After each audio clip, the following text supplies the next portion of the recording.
পশ্চিমবঙ্গের এক গ্রামে পুরানা বটগাছ ছিল। আর ওই গ্রামের লোকজন বলতো রাত 12টার পর ওই গাছের নিচে গেলে কান্নার শব্দ শোনা যায়। কেউ বিশ্বাস করতো, আবার কেউ করতো না।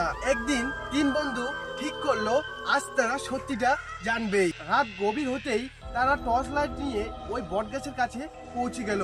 প্রথমটা ঠিকই স্বাভাবিকই ছিল।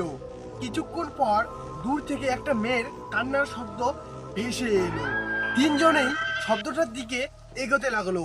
কিন্তু অদ্ভুত ব্যাপার এটাই হলো, যারা শব্দটার পিছনে যতটাই এগোয় শব্দটা ততই পিছতে থাকে। হঠাৎ তাদের মধ্যে একজন চিৎকার করে উঠলো, কারণ সে দেখছিল যে বটগাছের মধ্যে কালো ছায়া বসে আছে আর তাদের দেখছিল। ভয়ে তারা তিনজনেই ওইখান থেকে সঙ্গে সঙ্গে পালিয়ে যায়। আর পরের দিন তাদের মোবাইলে যে ছবিগুলো তুলছিল সেইগুলা দেখতে বসেছিল।